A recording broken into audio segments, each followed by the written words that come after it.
203 पदों के लिए अप्लाई किया पूरे हिमाचल के यूथ ने। आज तक वो पेपर कोई भी नहीं हुआ है, तब से थके हुए महसूस कर रहे हैं हमारे बच्चे।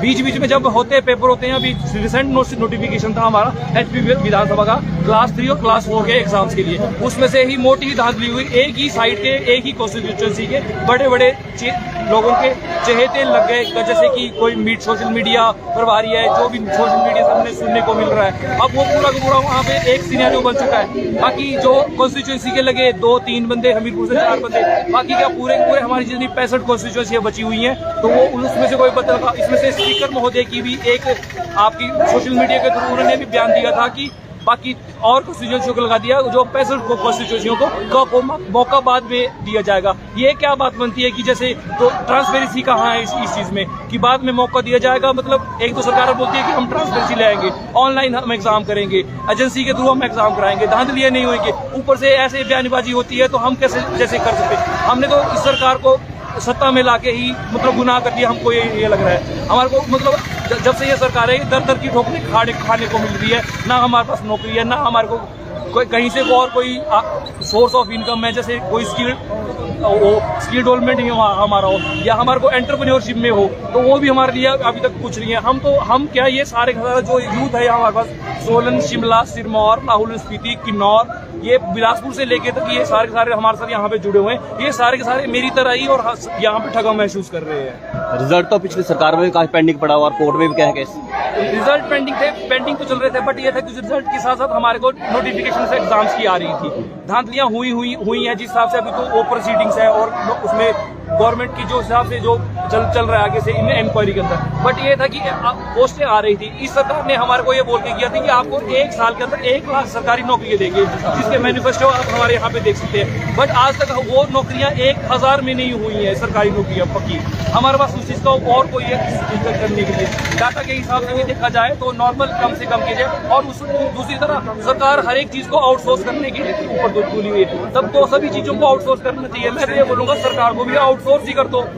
अब ये चीज होगी ना, हमारे को आउटसोर्स मतलब। और दूसरी बात, आउटसोर्स करने के बजाय गवर्नमेंट जितने भी हमारे डिपार्टमेंट्स हैं वहाँ पे वैकेंसीज हुई है, किसी के पास एक और दूसरी बात इसमें से ऐड ऑन में ये करना चाहूंगा, जैसे पटवारी और नायब तहसीलदार है, वो लोग रिटायर हो गए और नई पोस्टें नहीं निकाल रहे।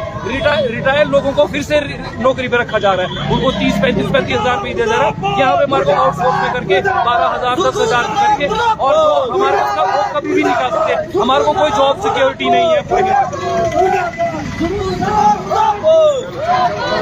ये विरोध प्रदर्शन हिमाचल प्रदेश में युवा ठगा हुआ महसूस कर रहा है। आप देख सकते हैं हिमाचल प्रदेश सरकार द्वारा सत्ता हटाने के लिए 1 लाख नौकरी पर वर्ष देने का मैनिफेस्टो जारी किया। परंतु जब हम हिमाचल प्रदेश के विधानसभा पटल की ओर नजर देते हैं तो हिमाचल प्रदेश विधानसभा पटल में माननीय मुख्यमंत्री द्वारा 9,414 पद भरने की जवाबदेही दी जाती है। यानी 1 लाख जो 2 सालों में नौकरियां देने का, उसका 2% भी नहीं नौकरियां दी गई। परंतु माननीय मुख्यमंत्री द्वारा बेरोजगारों के साथ क्या दुश्मनी है, इसका नजरिया तो आप देख ही सकते हैं। राज्य चयन आयोग को बंद कर दिया, आउटसोर्स जैसी भर्तियों को समर्थन कर दिया।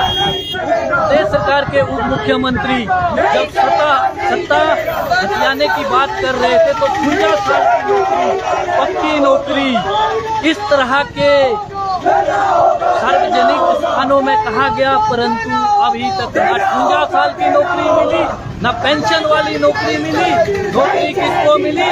या तो माननीय मुख्यमंत्री के पर्सनल लिए हिमाचल प्रदेश विधानसभा में JOIT में टॉप करते हैं, उनको नौकरी मिली, या उन व्यक्ति को नौकरियां मिलती है जो माननीय मुख्यमंत्री के दोस्त है, या उन लोगों को नौकरियां मिलती है जो माननीय मुख्यमंत्री के करीबी है।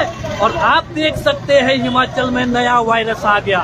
वायरस है रीएम्प्लॉयमेंट एक्सटेंशन। हिमाचल प्रदेश में करीब 230 पद रीएम्प्लॉयमेंट और एक्सटेंशन दी गई है। ये आजकल नया वायरस चला है जो हिमाचल प्रदेश में बेरोजगारी में लगाम लगा रहा है। हमारी जो आवाज है वो स्थायी नौकरी की है, जो आपने वादे किए थे 1 लाख नौकरी के, वो किए जाए पूरे, परंतु ऐसा नहीं हो रहा। प्रदेश सरकार में हर घर में बेरोजगार है।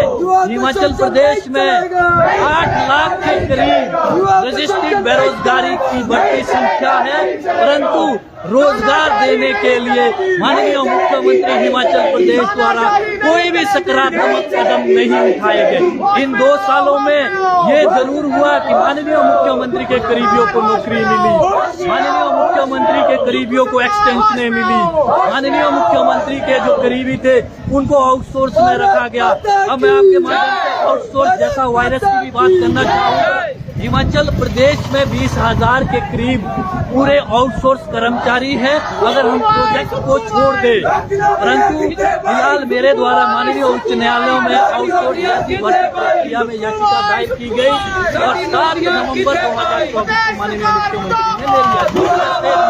उसके बाद प्रदेश सरकार स्टे वोकेशन की एप्लीकेशन लगाते हैं, परंतु स्टे वोकेशन की एप्लीकेशन उनकी डिसमिस होती है। उसके बाद प्रदेश सरकार उस डिसमिस एप्लीकेशन को सुप्रीम कोर्ट जाती है और सुप्रीम कोर्ट में वहाँ पे कपिल सिब्बल को उस स्टे के एंगेजमेंट के लिए अपेयर किया जाता है। यानी कहने का तात्पर्य ये है कि प्रदेश सरकार जो है वो करोड़ों रुपया हिमाचल प्रदेश में आउटसोर्स भर्ती करने के लिए लगा सकती है, परंतु बेरोजगारों के लिए राज्य चयन आयोग नहीं खोल सकता।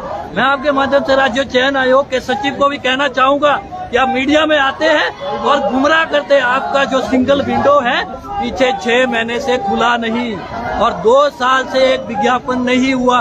हम मानते हैं कि आपने पूर्व में जो पेंडिंग भर्तियां उससे रिजल्ट निकाल दिए, परंतु उससे कुछ नहीं होना। हिमाचल प्रदेश की बढ़ती बेरोजगारी को अगर लगाम लगाना है तो लाखों पद भरने पड़ेंगे, वो भी स्थायी रूप से। आप नर्स का एक उदाहरण देख सकते हैं, नर्स इन्होंने आउटसोर्स पे भरने की पहल चलाई है।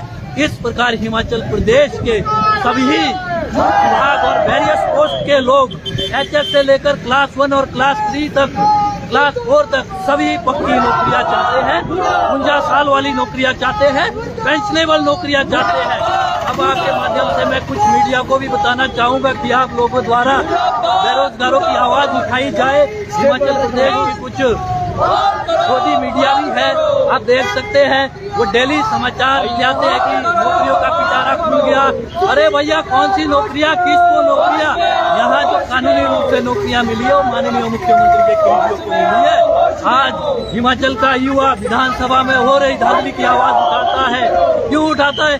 क्योंकि वहाँ पे जो लगे हैं वो या तो अध्यक्ष के करीबी विवेक पठानिया को लगाया गया या माननीय मुख्यमंत्री ऑफिस के पीए बीरबल राव जो स्थायी रूप से तो राजस्थान से है, परंतु उनको JOIT का टॉपर बनाया गया विधानसभा में जो भर्ती हाल ही में हुई। इस प्रकार में आपको माध्यम से बताना चाहूंगा, हिमाचल प्रदेश में बढ़ती बेरोजगारी को अगर लगाम लगा सकते हैं तो माननीय मुख्यमंत्री को सकारात्मक सोचना पड़ेगा, आउटसोर्स भर्तियों को बंद करना पड़ेगा पूर्ण रूप से। क्योंकि जब सत्ता हथियाने की बात आई थी तो माननीय मुख्यमंत्री ने स्पष्ट रूप से कहा था कि हम आउटसोर्स भर्तियां नहीं करेंगे। आज वही माननीय मुख्यमंत्री आउटसोर्स भर्तियां कर रहे हैं, यानी अपने चेहरे को लगाने के लिए फुल जोर दिया है। एक बार माननीय मुख्यमंत्री बोलते हैं राज्य चयन आयोग में धांधलियां हुई थी, हमने भंग कर दिया। कैसी धांधलियां? अगर विधानसभा में धांधलियां हुई वो क्यों नहीं वहाँ कार्रवाई होती? हमारी मुख्य मांग है कि विधानसभा में हुई धांधली की CBI से जांच की जाए और हिमाचल प्रदेश में राज्य चयन आयोग द्वारा अगर विधानसभा सत्र से पहले 10,000 के करीब भर्तियां नहीं निकाली जाएगी तो हम विधानसभा घेराव करेंगे और उस घेराव में पूरे हिमाचल प्रदेश के युवा आएंगे। युवाओं के साथ साथ युवाओं का परिवार भी आएगा, क्योंकि अगर युवा नौकरी नहीं करेगा तो परिवार भी उसमें उदासी होता है। इस तरह हिमाचल प्रदेश के युवाओं का मानसिक संतुलन अगर खराब हुआ है तो इसका जो उद्देश्य है माननीय मुख्यमंत्री को जाता है। कई रिजल्ट पेंडिंग है, इसको क्या बोलेंगे? देखिए पेंडिंग रिजल्ट आप देख सकते हैं, पोस्ट कोड 980 उनके द्वारा हर दिन माननीय मुख्यमंत्री का दरवाजा खटखटाया जाता है। माननीय मुख्यमंत्री उनको क्या देते हैं कि मैं निकाल रहा हूँ। 2 साल पूर्ण हो गए, पेंडिंग रिजल्ट जो इसमें कन्फ्लिक्ट पाए गए उनको साइड किया जाए और उन पे कार्रवाई की जाए और जो बच्चे अपने मेरिट से निकले हुए हैं उनके रिजल्ट निकाले जाए इसी प्रकार हिमाचल प्रदेश में बहुत कम रिजल्ट निकले हुए हैं, पेंडिंग रिजल्ट भी। हम आपके माध्यम से नई भर्तियां और पेंडिंग रिजल्ट दोनों मामले को दिखाना चाहेंगे। ये मामला अब हिमाचल में गरमाया है और आगे जाके हम बड़े स्तर में आंदोलन करेंगे।